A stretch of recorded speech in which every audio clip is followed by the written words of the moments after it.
ben ritrovati a questo appuntamento tradizionale del 6 gennaio dove andiamo a riepilogare quella che è la giornata dei riti epifanici che nella nostra regione parte da Cividale del Friuli, dove si è tenuta la suggestiva cerimonia della Messa dello Spadone, rito solenne che si celebra appunto il giorno dell'Epifania nel Duomo cittadino. Alla conclusione della messa, appuntamento come viene ormai da oltre 30 anni con la revocazione storica dell'entrata del patriarca Marquardo von Randeck.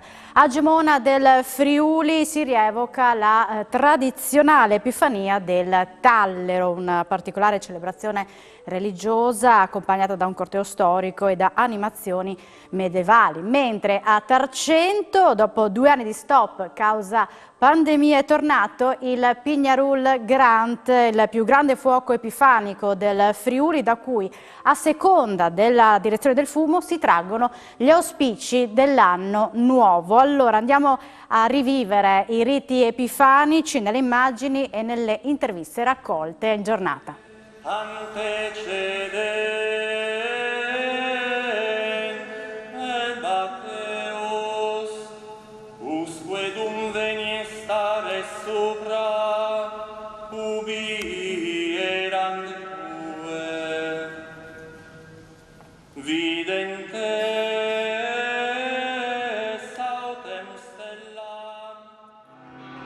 Una tradizione che si rinnova alla Messa dello Spadone a Cividale del Friuli. Sindaco Daniela Bernardi, finalmente si ritorna nella tradizione alla normalità.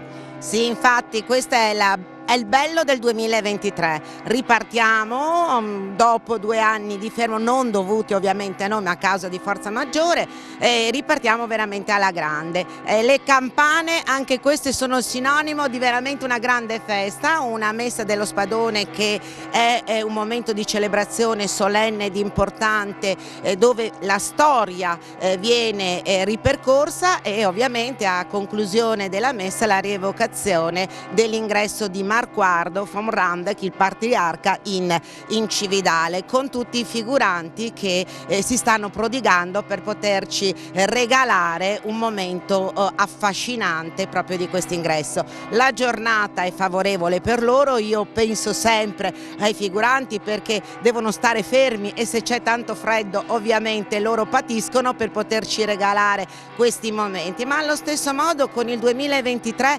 ripartiamo anche con il ricordo. Più di 30 anni fa è partita la rievocazione storica e con delle persone che sono stati promotori e che ora purtroppo non ci sono più e con tanti anche figuranti che hanno partecipato all'inizio e poi nel percorso della vita purtroppo li abbiamo persi, ma ci hanno lasciato una grande eredità ed i giovani e tutti noi vogliamo continuare con questo messaggio. La storia a Cividale 1366 è partita facendo grande Cividale, continuiamo a farla grande con tutti i ricordi, la storia deve essere alla base delle radici di tutta la vita di ogni cittadino.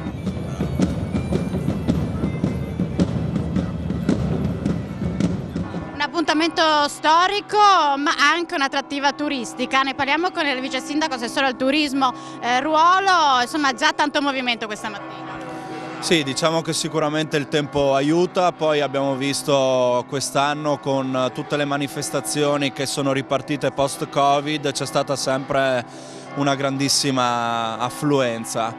Sono contento, si chiude un po' un ciclo con oggi, nel senso quest'anno ci è servito appunto a far ripartire tutte le manifestazioni, ad agosto c'è stata la ripartenza del Palio, adesso la rievocazione. E ringrazio tutti a partire dagli uffici a tutti i figuranti, i volontari.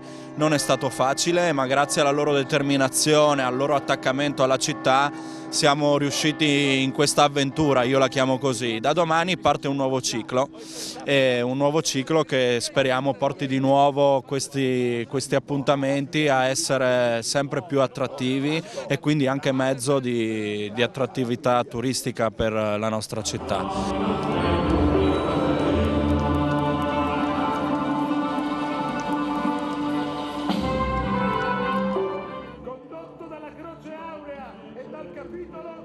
Giunge a Cividale l'eccellentissimo patriarca Marquardo. ci tenevo quest'anno, visto che stiamo chiudendo un ciclo, questa rievocazione io la dedicherei a Pierino Tolazzi.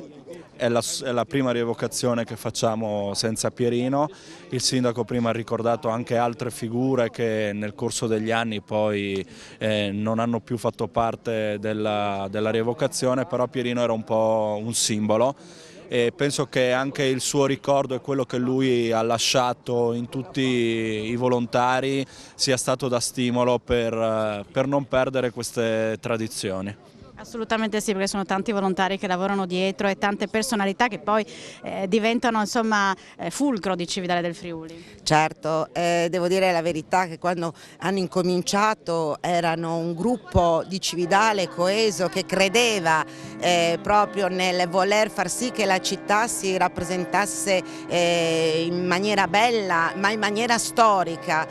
Abbiamo continuato, continueremo in questo percorso, l'attaccamento dei cividalesi, di tutti quelli che si uniscono a noi è importante, fulcro di riferimento, e vorrei anche ringraziare tutte le personalità che con il 2023 sono venute a Cividale con il piacere di poter assistere alla messa, di poter vedere la rievocazione e di stare un attimo a Cividale e vedere quanto è bella la città e quanto è un punto di riferimento per il Friuli Venezia Giulia, che si propone quindi in Italia e nel mondo con tutte le sue varie iniziative. Sperare che il peggio della notte fosse superato, una nuova e terribile sciagura si è abbattuta sull'umanità.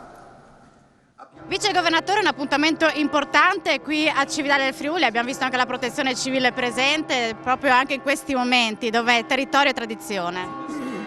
E soprattutto la tradizione e la radice, quindi una occasione importante, una giornata importante, e tanto è vero che vediamo una partecipazione come sempre significativa, la presenza delle istituzioni. È bene che queste occasioni ci siano perché ci fanno guardare al futuro con speranza. Anche perché iniziano nel 2023 alla normalità dopo 2 anni di Covid. Speriamo tutti di recuperarla definitivamente. Piero Mauro Zanin, presente, Presidente del Consiglio regionale, presente a questo appuntamento che ritorna e rinnova la tradizione. Sì, è importante sostenere le nostre tradizioni come questa della Messa dello Spadone a Cividale, che poi tra l'altro rappresenta un momento nel quale in Friuli è vero che c'erano i vescovi, i patriarchi che governavano il territorio, ma ricordiamoci che c'era presso il Parlamento di Udine il primo Parlamento, più vecchio addirittura di quello inglese, nel quale appunto questi patriarchi costruivano il consenso attraverso anche una rappresentanza democratica che veniva portata in quel Parlamento dalla voce dei borghesi, dalla voce insomma di coloro che contribuivano alla ricchezza della comunità. E quindi insomma da Cividale un inno forte alla democrazia, alla rappresentanza identitaria e anche un messaggio di pace, perché dove c'è democrazia non c'è guerra, dove c'è democrazia c'è scontro, condivisione, ma c'è sempre ricerca del bene comune. E quindi insomma da Cividale anche un grande inno di pace a questa Europa che sta passando un momento difficile proprio perché c'è un arroccamento rispetto a interessi parziali e non per la ricerca del bene comune.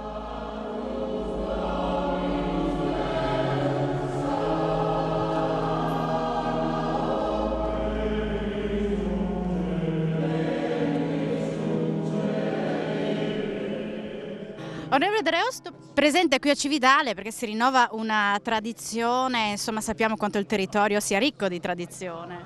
Ma sì, diciamo che noi abbiamo un territorio particolarmente fortunato da questo punto di vista, dove le tradizioni, la cultura vengono poi rievocate proprio in momenti come questo, quindi non dobbiamo mai dimenticare da dove veniamo, cosa siamo, quali sono le nostre radici, e quindi questo è un momento anche conviviale per ritrovarsi, appunto, per rievocare momenti importanti della nostra cultura regionale. E anche per apprezzare il nostro territorio, Cividale del Friuli è uno di questi. Ma guardi, stamattina percorrendo presto le vie di Cividale sono davvero rimasto come sempre stupefatto, perché è una bellissima cittadina, ma rispecchia un po' tutti i borghi tipici che ci sono nella nostra regione, quindi l'invito anche a visitarli perché sono davvero una peculiarità straordinaria che ci caratterizza. E ricchi di storia, quindi questa è un'iniziativa che Rivive la storia. Eh sì, la storia è un'altra peculiarità della nostra regione, una regione che è stata visitata da molti anche nei percorsi storici che si sono vissuti, e quindi molti hanno attraversato questa regione, e oggi noi vogliamo ricordare anche quei momenti con questi momenti proprio di tradizione. Graziano Pizzimenti presente a Cividale, insomma è una tradizione che si rinnova e finalmente si rinnova dopo 2 anni di pandemia con il pubblico. Sì, finalmente, perché vuol dire che torniamo alla normalità e questo è un grande segnale, una grande prospettiva. È chiaro che questa è una manifestazione tra le più importanti di tutta la regione, per cui sono contento e orgoglioso di essere presente.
Appuntamento molto atteso anche con la rievocazione storica a Cividale del Friuli in questa giornata importante. Il regista Luca Altavilla ci racconta come si sviluppa. Dopo la grande messa dello Spadone, che è un evento tradizionale, religioso, importantissimo per il Friuli Venezia Giulia, rievochiamo l'entrata di Marquardo von Randeck, che è stato il patriarca che ha introdotto, insieme ad altri patriarchi, questo rito anche nel nostro territorio della messa con lo Spadone, ed entrò a Cividale nel 1366.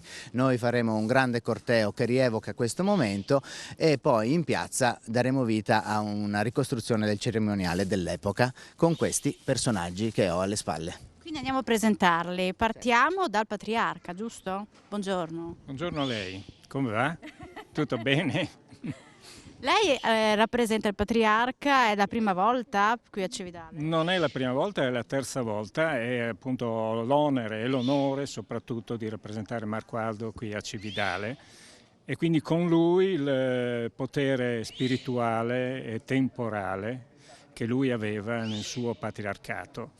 C'è da ricordare un particolare su Marquardo che forse pochi sanno.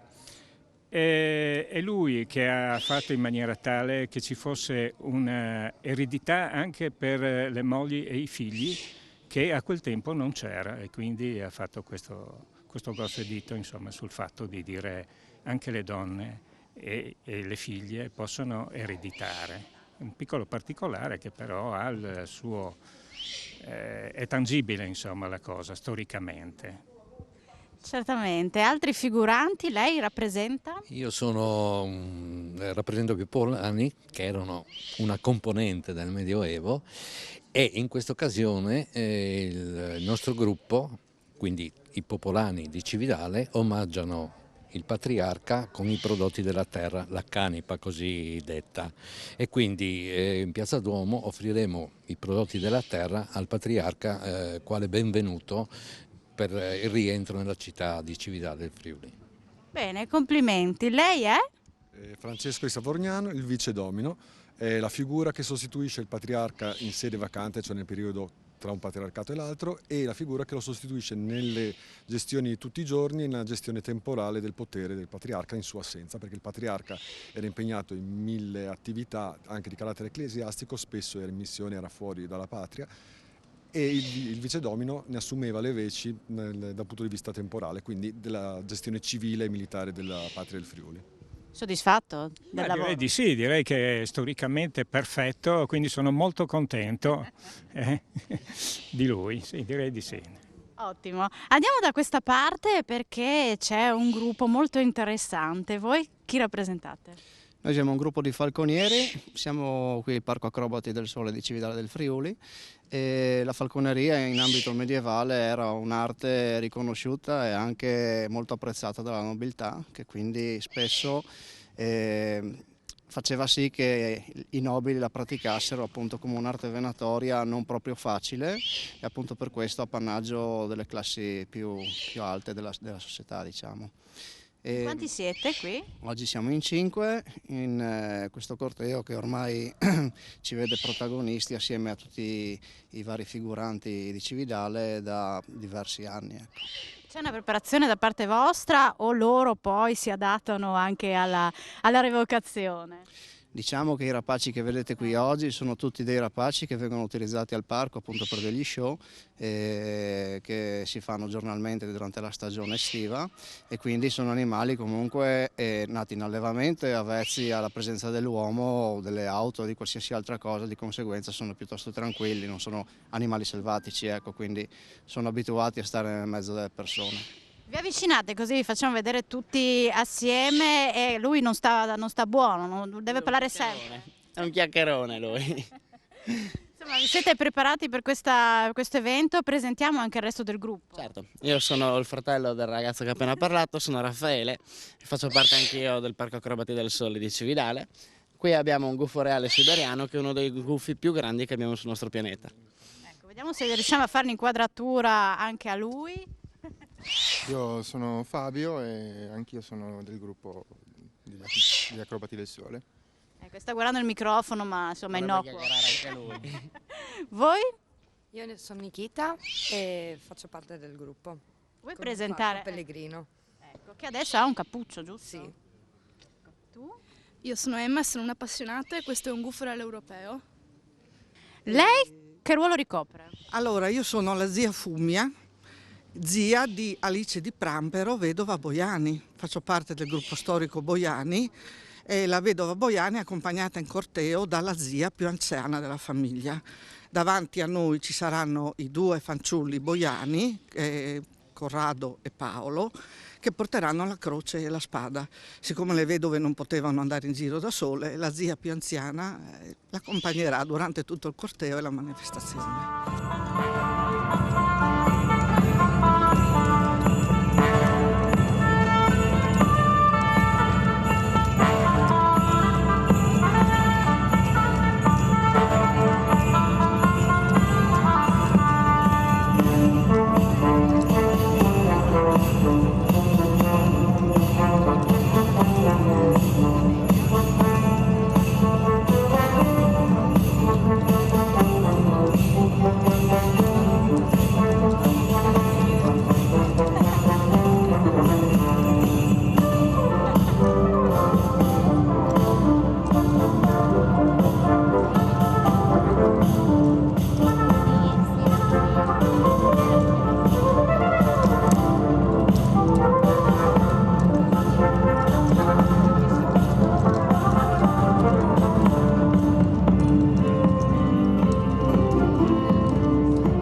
al rullo dei tamburi qui a Gemona, al via la manifestazione del Tallero.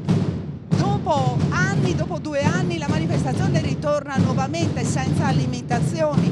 Infatti qui davanti a Palazzo Botton si stanno avvicinando diverse persone, siamo in attesa dell'arrivo praticamente del corteo di tutte le famiglie vestite in abito medievale. Con noi il sindaco di Gemona, Roberto Revelant. Che cosa rappresenta per voi questo ritorno alla normalità? Buongiorno a tutti, ovviamente è una tradizione che parte da molto lontana, che è stata condizionata negli ultimi anni ovviamente dalla pandemia.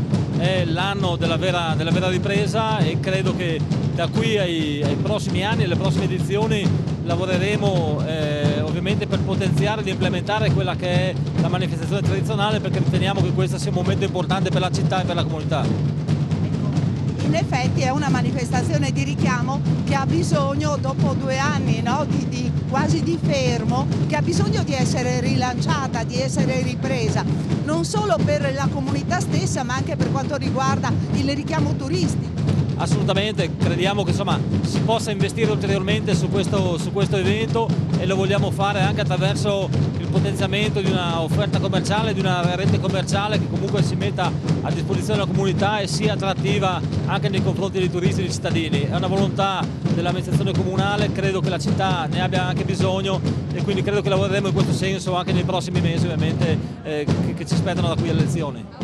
Particolarmente importante, no? Questo rullo di tamburi, anche perché quest'anno qui c'è il gruppo proprio di Gemona. Sì, bisogna ringraziare la Proloco Proglemona per aver riattivato questa esperienza, sono molto motivati, fanno veramente da cornice spettacolare a questa manifestazione ma anche a tantissime altre manifestazioni, quindi ringrazio tutti questi ragazzi perché veramente da mesi stanno lavorando per presentarsi in questa maniera veramente apprezzabile. Ecco, un'occasione non solo per far festa ma anche per riflettere, perché partendo dal significato della storia arriviamo dal significato del passato, dal significato anche del gesto stesso della consegna appunto del Tallero, arriviamo ai giorni nostri, prendiamo spunto per il vivere di oggi.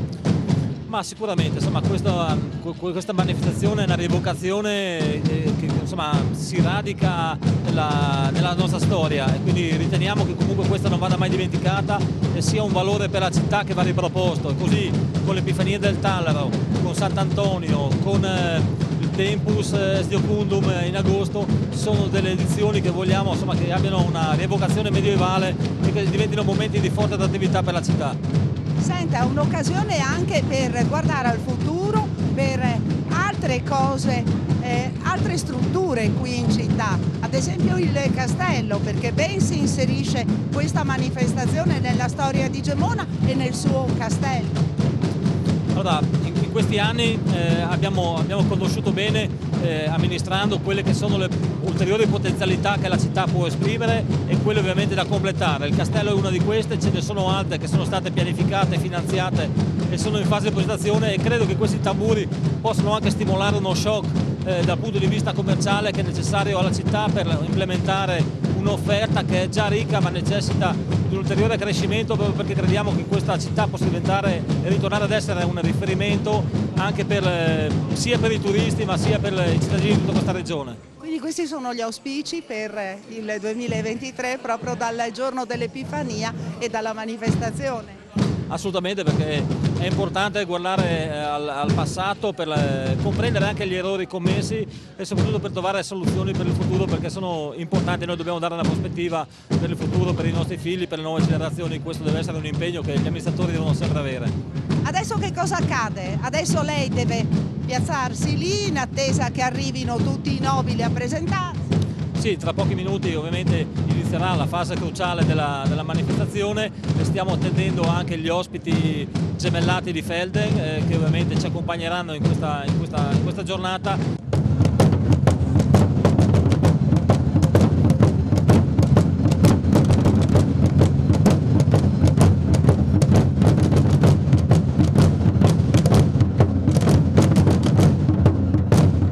È una giornata importantissima per Gemona, come sappiamo una delle 2 manifestazioni legate all'Epifania del Signore più importanti della regione. In questo momento noi viviamo quella che è la presentazione del tallero, cioè il simbolo del potere temporale che nelle mani poi del sindaco andrà a presentarsi al potere spirituale in Duomo. Quindi qui sono radunate, simboleggiate le famiglie nobili e insieme al capitano del popolo sarà poi il sindaco a guidarle verso il Duomo per rendere questo omaggio al potere spirituale. L'Epifania del Tallero probabilmente risale al tempo del patriarcato di Aquileia. Ovviamente le tracce scritte non sono così risalenti, però abbiamo in Archivio di Stato a Udine una prima traccia del 1760 registrata dal notaio Gio Maria Rossi, dove si cita questa manifestazione. E poi anche il tallero in sé come moneta probabilmente non era la moneta originaria. Questo accade ovviamente dopo la caduta della Serenissima con il Regno d'Austria. Però oggi rimane questa tradizione, noi siamo ben felici di portarla avanti.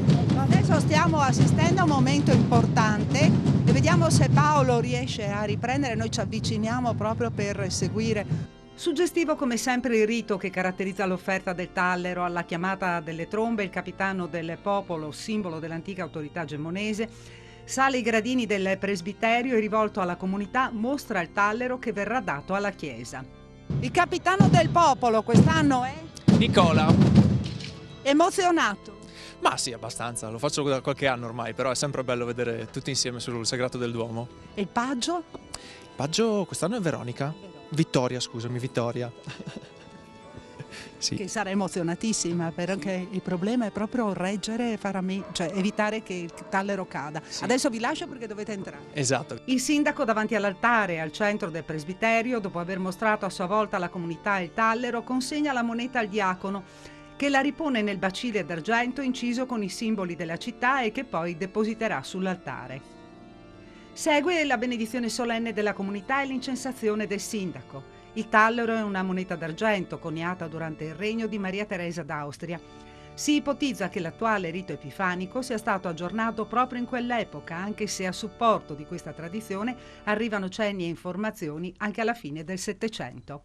All'insegna della ripresa della normalità, tanta gente qui oggi sia in chiesa che fuori sulla piazza e per le strade di Gemona. Questo è un auspicio anche per il 2023. Un 2023 nel segno della ripresa sotto tutti i punti di vista? Sì, è un tallero di rinascita, è un messaggio forte quello che parte dalla città di Gemona oggi ed è un messaggio di fiducia per questo anno 2023 e soprattutto è un messaggio di alleanza tra tutti i componenti della comunità, sia civile che religiosa. C'è un impegno a lavorare insieme per realizzare tutti gli investimenti e le iniziative che abbiamo dovuto in qualche modo rallentare in questi anni di pandemia, ma soprattutto per tenere alto il valore della coesione sociale, perché l'obiettivo è quello di non lasciare indietro nessuno.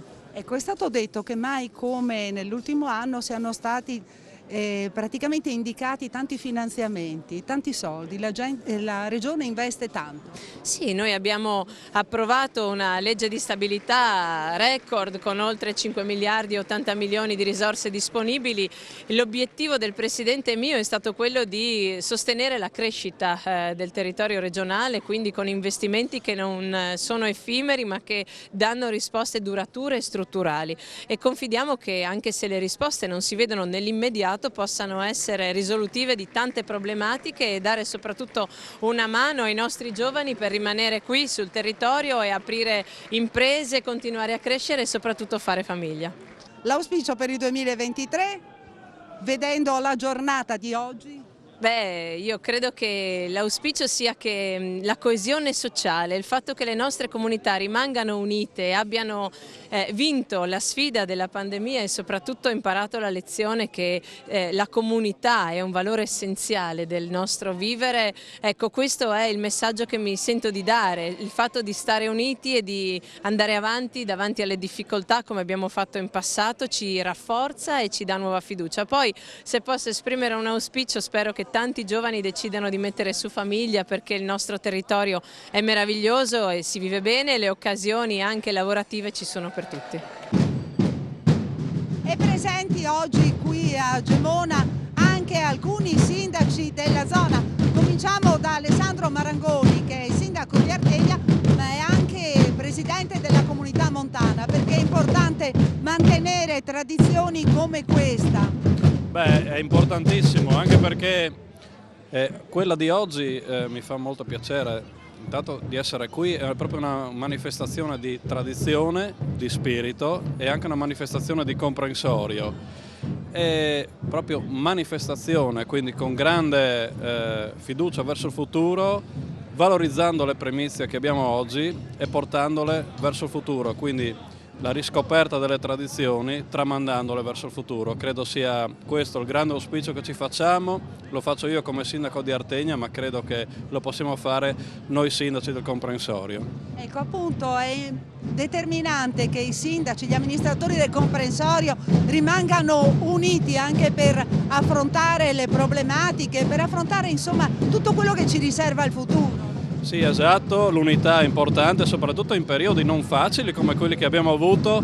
Molte volte abbiamo detto che ci siamo quasi abituati a lavorare nelle emergenze. Ecco, queste emergenze hanno anche, diciamo, un merito, o meglio, abbiamo saputo leggere delle opportunità in queste emergenze e metterle nel concreto, ovvero cercare di collaborare tra sindaci, e anche la grande presenza dei sindaci del comprensorio qui oggi a Gemona è il segno che abbiamo lavorato in questo senso e il comprensorio può veramente guardare al futuro con fiducia.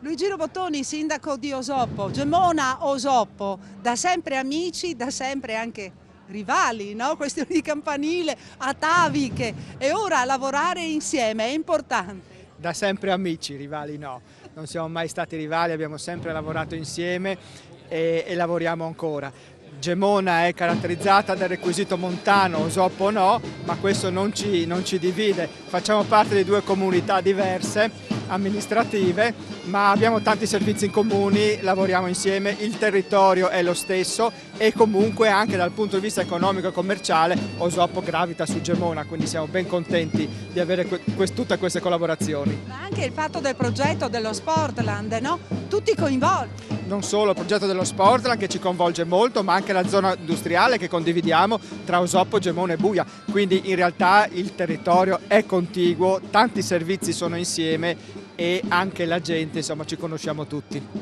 Come si sta presentando questo 2023 nella zona, anche dal punto di vista dell'economia, perché sappiamo che tante aziende devono navigare, tra virgolette, a vista, no? Proprio per carenza di materiali, rincaro dell'energia.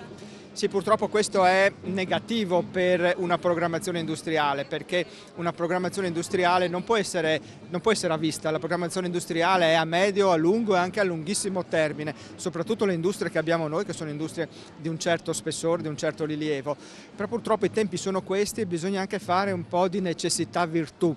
Credo che la nostra zona industriale, forte anche del fatto che le industrie sono a conduzione familiare, benché siano di dimensioni significative, però questa conduzione familiare e questi imprenditori che abitano nel nostro territorio e che hanno a cuore il nostro territorio ci mettono anche qualcosa di più per salvarlo. Se fossero delle multinazionali saremmo più preoccupati. Così lo siamo di meno, anche se l'attenzione in questo momento non può e non deve mancare.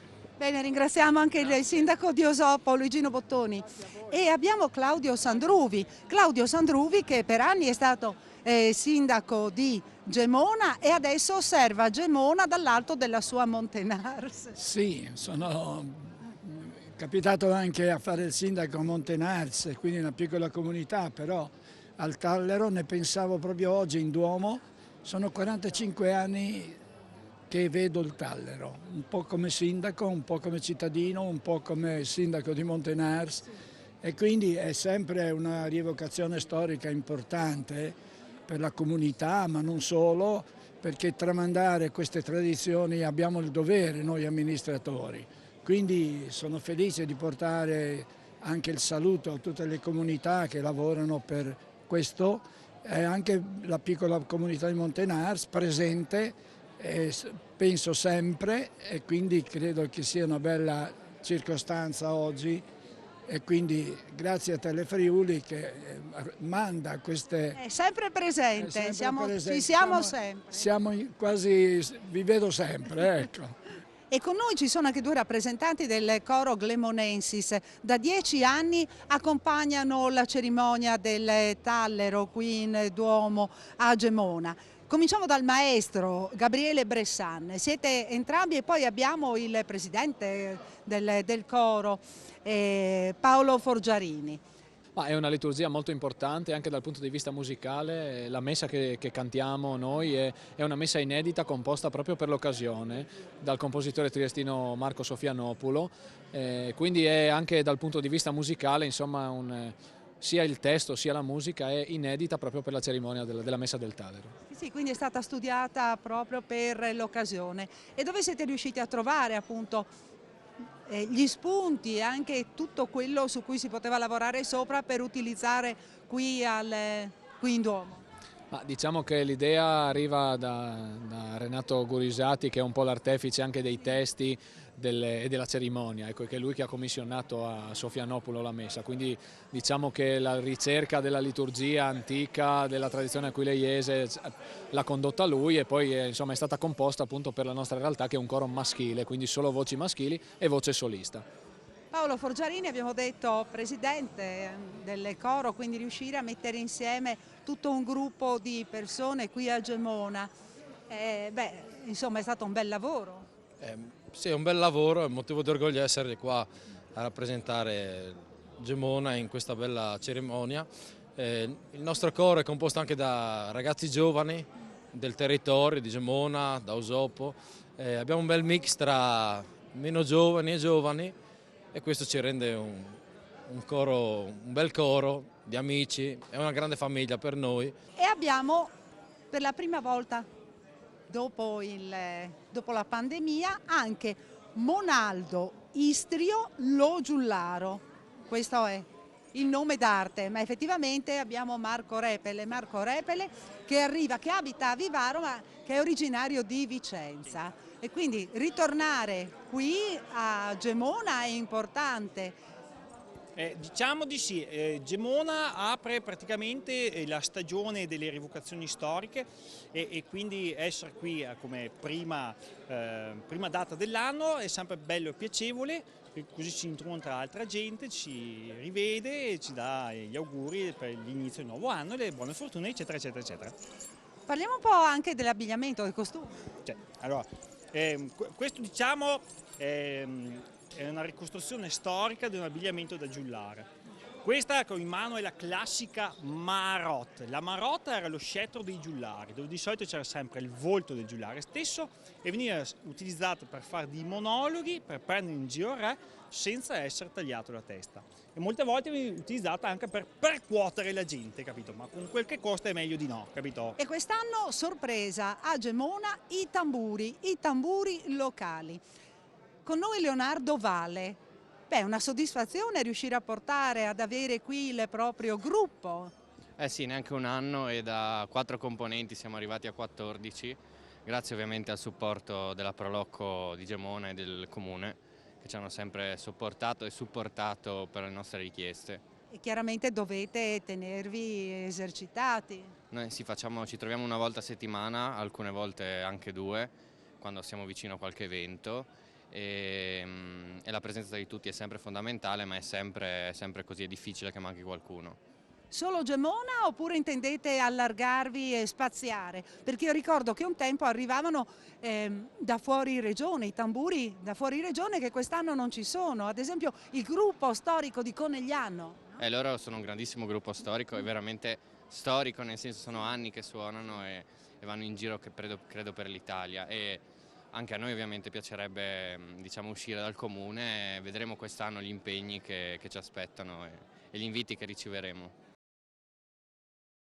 Eccoci a Tarcento per il gran finale dell'Epifania con il Pignarul Grant. Potete anche vedere magari attraverso le immagini del nostro Francesco Snidero il corteo che sta per partire verso il colle, dove dopo ci sarà il responso da parte del vecchio venerando, l'accensione del fuoco che chiude in pratica tutti gli eventi epifanici del Friuli Venezia Giulia. Insieme a noi il sindaco Steccati, che insomma possiamo dire questo è l'evento principale di tutta la regione da anni. Come fa a vivere una tradizione del genere, anni e anni di storia?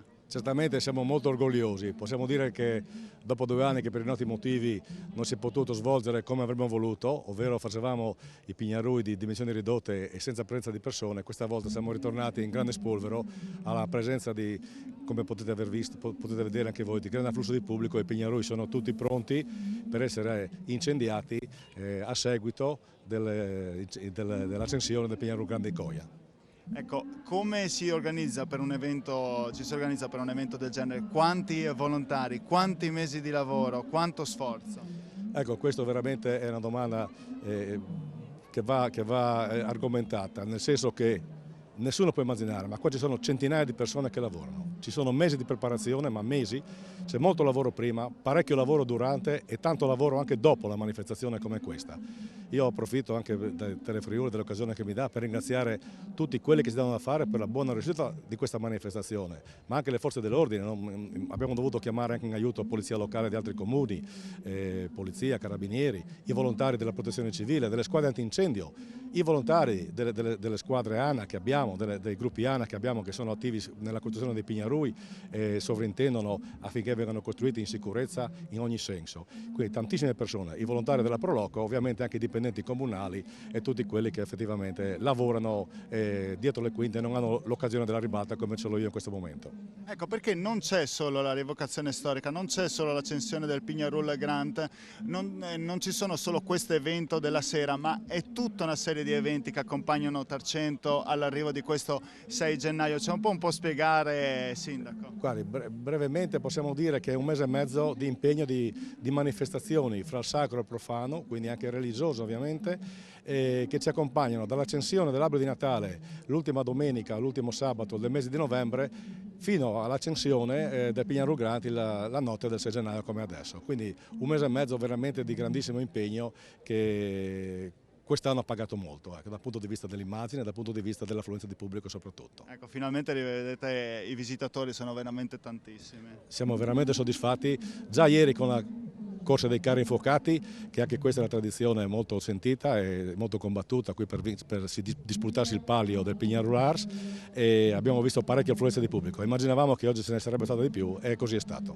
Allora, qui abbiamo insieme la fiaccola, no, che la accenderemo tra poco, che ci accompagnerà verso Coia, dove seguirà il corteo, una ventina di minuti, poi si arriverà direttamente all'accensione del fuoco epifanico. Allora, insieme a noi anche il consigliere regionale Edi Morandini. Buonasera. La regione presente per questo evento importantissimo che chiude tutta una serie di eventi epifanici. La tradizione ha le sue radici qua a Tarcento, ma tutto il Friuli. Sì, sicuramente tutto il Friuli finalmente quest'anno, dopo 2 anni, chiamiamoli particolari, torneranno a bruciare tantissimi fuochi epifanici.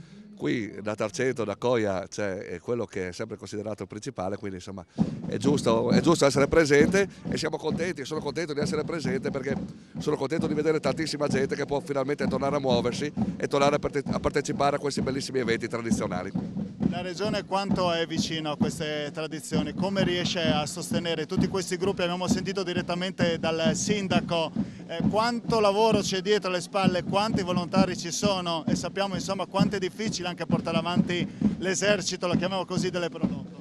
Beh, sicuramente la Regione, io posso parlare per gli ultimi 5 anni, ma è sempre stata vicina al mondo delle associazioni e al mondo del volontariato. Io ritengo che un compito importantissimo di chi amministra la Regione, di chi fa politica e amministrazione, sia quello di mantenere quelle tradizioni che abbiamo, e il modo migliore, anzi l'unico modo per mantenerle è cercando di aiutare queste associazioni che col volontariato, con la tenacia, mantengono e tengono vive tradizioni plurisecolari che, come si vede anche dal gradimento delle persone presenti, sono importanti e sono importantissimi da tramandare alle future generazioni. Facciamo qualche previsione per il 2023, sappiamo che poi è il vecchio venerando che ci dirà insomma se sarà un anno buono, cattivo o incerto, poi lasciano quello che trovano le previsioni, però insomma dai, facciamo un augurio. Sì, beh, insomma è chiaro che tutti noi poi siamo artefici del nostro destino, però siamo tutti anche curiosi di sentire, insomma, perché poi alla fine tutti guardiamo, ascoltiamo, sentiamo quello che ci dirà dopo il vecchio venerando. Io di mia natura sono una persona ottimista, quindi spero che il 2023 2023 sarà un anno buono, speriamo, insomma, perché non veniamo da periodi molto facili per tutta una serie di motivi che non sto qui a ripetere, e speriamo che il 2023 sia l'anno della rinascita e l'anno della ripartenza definitiva per tutti noi, per tutte le nostre famiglie, per il nostro Friuli Venezia Giulia, per la nostra Italia, per tutto il mondo. Grazie a Edi Molandini. Magari ci dirigiamo anche, chiedo al sindaco, abbiamo anche altri rappresentanti, no, della Giunta, magari ce li può presentare. Sì, abbiamo il vice sindaco Luca Toso e l'assessore Marco Falciglia. Ok, iniziamo allora dal vice sindaco. Allora, vice sindaco, soddisfatti, no, di questa organizzazione? Veramente ne vediamo tantissime di persone che si stanno seppando qui, magari facciamo anche rivedere insieme al nostro Francesco, le faremo vedere anche più tardi, insomma, quante persone ci sono assepate. Sì, certamente è una bellissima affluenza di tante persone venute qui a condividere, insomma, con la comunità tarcentina questa festa sentita ormai da circa 100 anni e che vede il coinvolgimento di tutte le nostre comunità, le piccole comunità, dal Pignarolo sul Campeon fino a...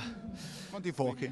Sono 9 fuochi ufficiali, diciamo, perché c'è ancora qualcuno che comunque approfitta di questo momento, insomma, di festa e di tradizione per bruciare, no, come da tradizione i residui di quelle che sono le coltivazioni anche del corso dell'anno, insomma. È bello, ed è bello vedere tanta gente, propiziata anche magari dal bel tempo, ma ce lo meritavamo dopo effettivamente 2 anni in cui ci sono stati grossi problemi e siamo riusciti comunque a mantenere questa tradizione, anche se in senso simbolico, con la costruzione dei pire un po' più piccole, più controllate, sempre nel rispetto di quelle che sono le regole dettate dal periodo pandemico, e quindi questa è la miglior risposta, insomma, è la migliore risposta per una ripartenza, che sia effettivamente di buon auspicio per il 2023. Ce lo meritiamo tutti, quindi bene così. Grazie vice sindaco. Sentiamo l'assessore che... Abbiamo anche l'assessore Prando, e la consigliera Degani Margherita.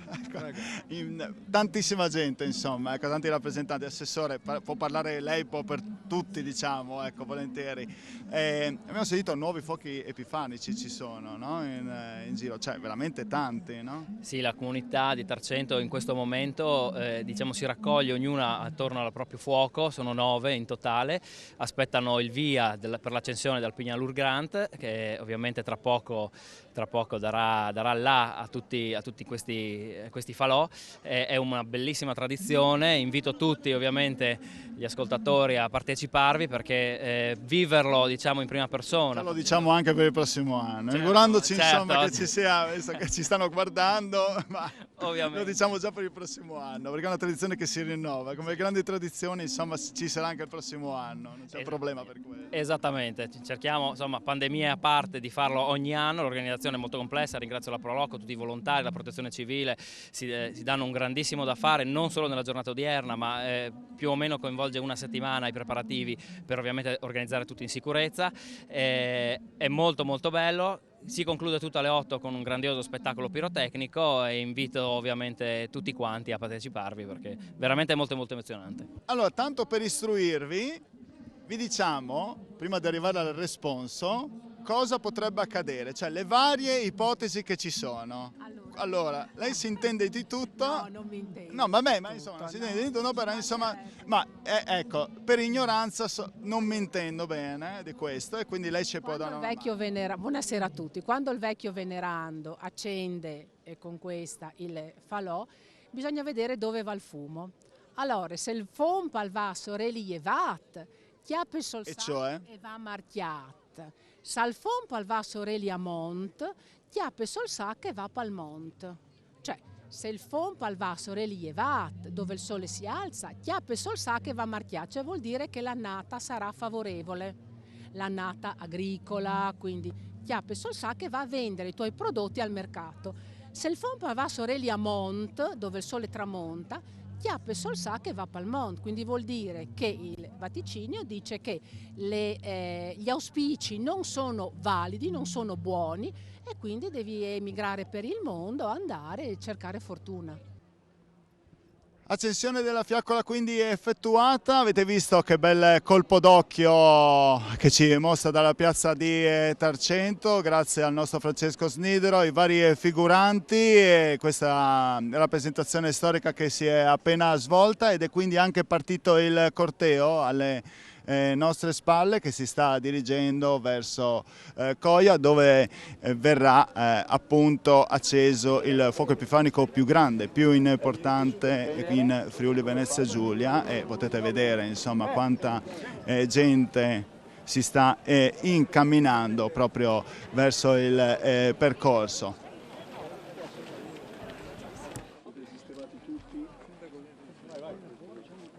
Con calma,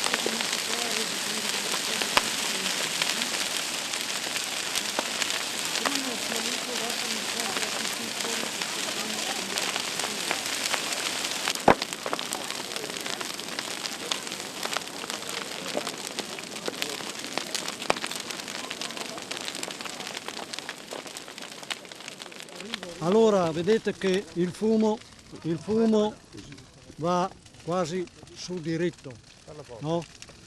Il che significa che avremo ancora un anno difficile, migliore però di quello dello scorso anno. Questo possiamo essere tranquilli, va bene? Ricordatevi che bisogna sempre tenere saldo il cuore e sempre aiutare i più deboli.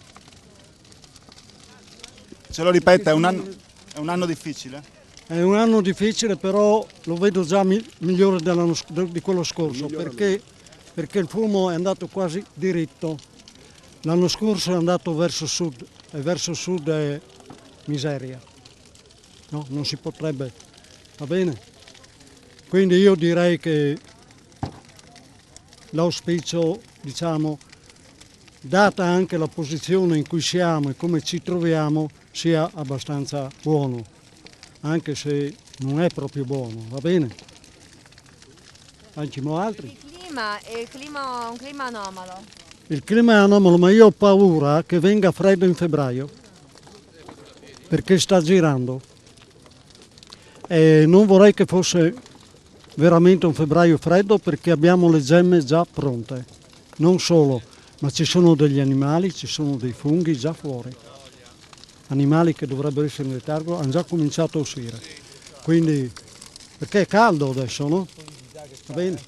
Bisogna restare uniti, quindi dice lei, aiutare gli altri. Il fatto di essere uniti è la cosa più importante, perché entrare, insomma, la ragione serve a qualcosa, no?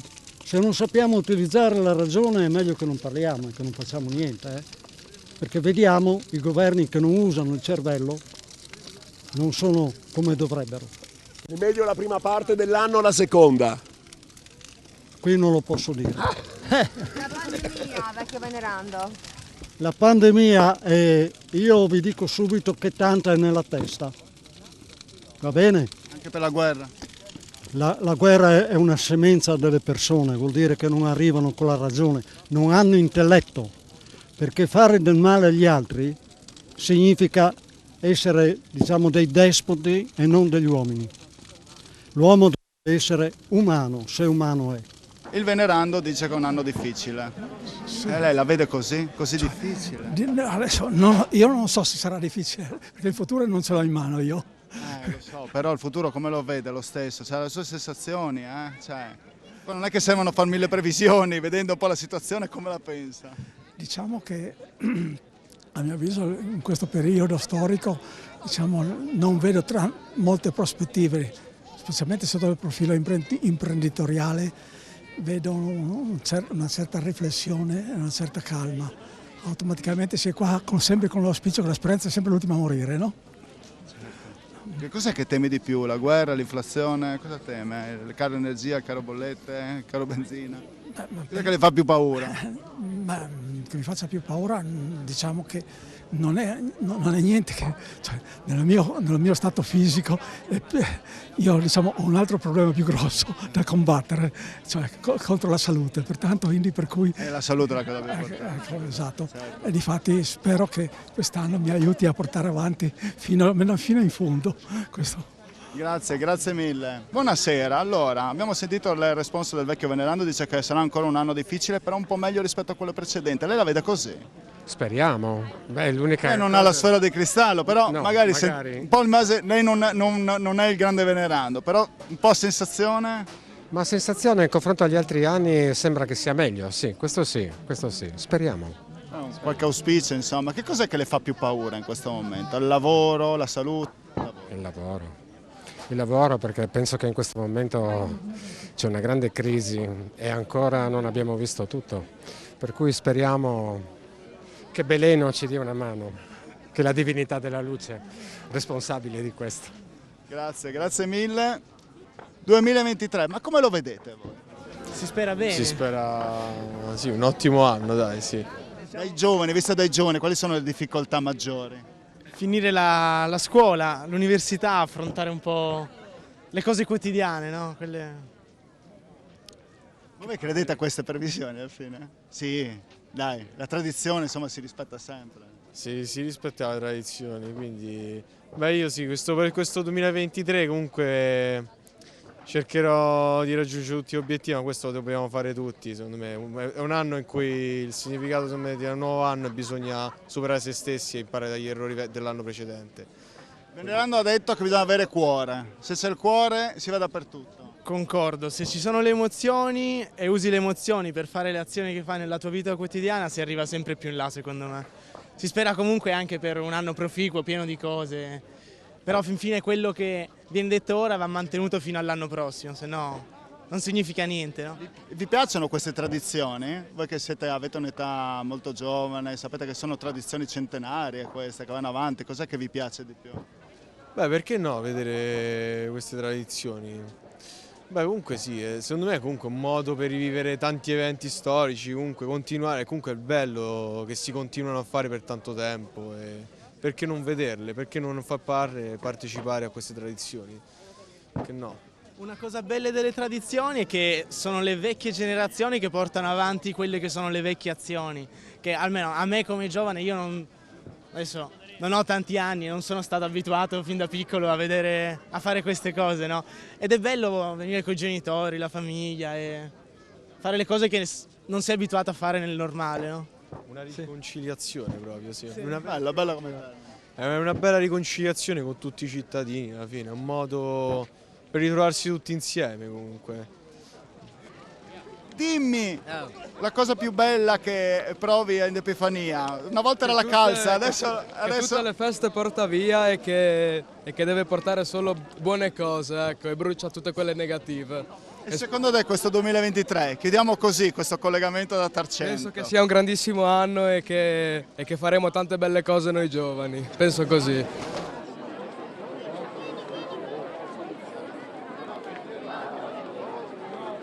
E con gli auspici del vecchio venerando alla Pignarul Grandi Coia di Tarcento termina questo appuntamento con il focus speciale Epifania, augurando a tutti voi un buon 2023. Buona serata.